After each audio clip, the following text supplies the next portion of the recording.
Ja näin pilli soi nyt ja suoraan lähtee ja onpa napakka laukaus. Mutta niin vain Rodriguez pystyy kuin pystyykin käsittelemään pallon yli maalin. Tässä vielä nähdään hidastuksena tämä erinomainen, mutta näin vain.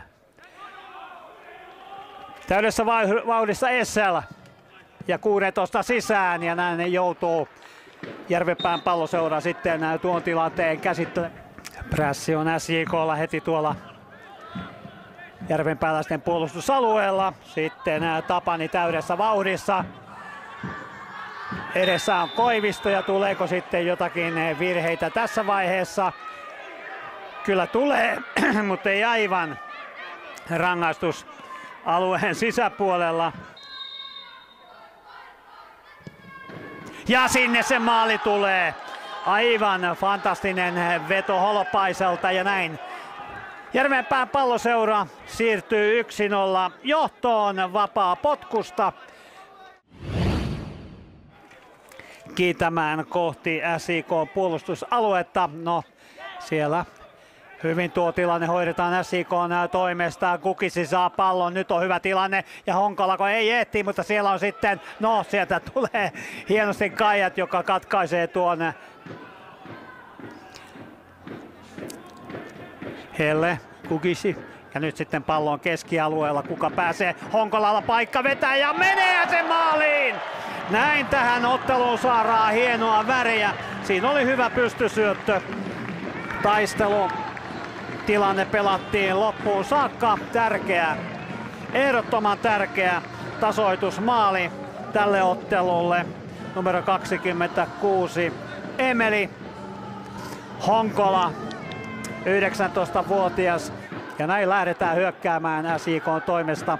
Tilanne 1-1 ja kyllähän katsomoonkin tuli välittömästi elämää aivan toisella lailla.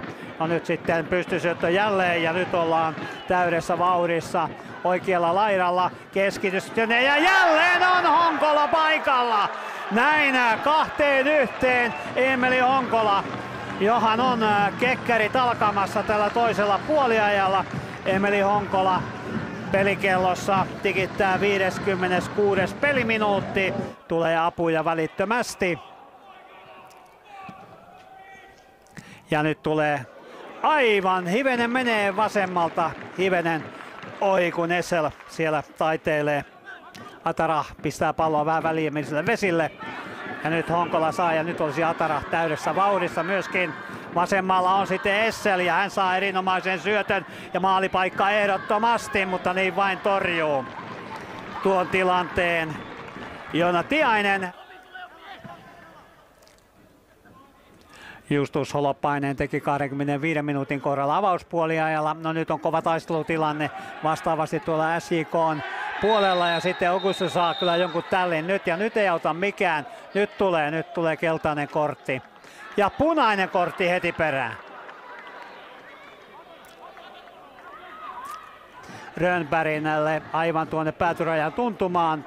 Onko tilaa keskittää, syöttää, mahdollisesti laukoa? Ei ole, joten nyt sieltä tulee 16 sisälle aivan pahasti tuonne maalin katolle ja tilanteessa on sitten Rodriguez, joka samalla ilmeisesti vähän loukkaa.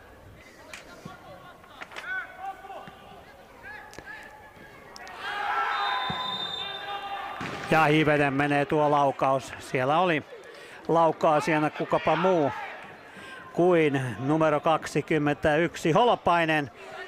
Täyteen 7 minuuttia. Ramström, mutta hyvin tulee Koivisto puskien tuo tilanteen. Kyllä Järvenpää painaa tällä hetkellä Herhiläisen tavoin painetta tuonne SJK:n puolustusalueella, mutta kyllä siellä myös kestetään ja kestetään. SJK voittaa tämän ottelun 2-1 97 peliminuutin jälkeen.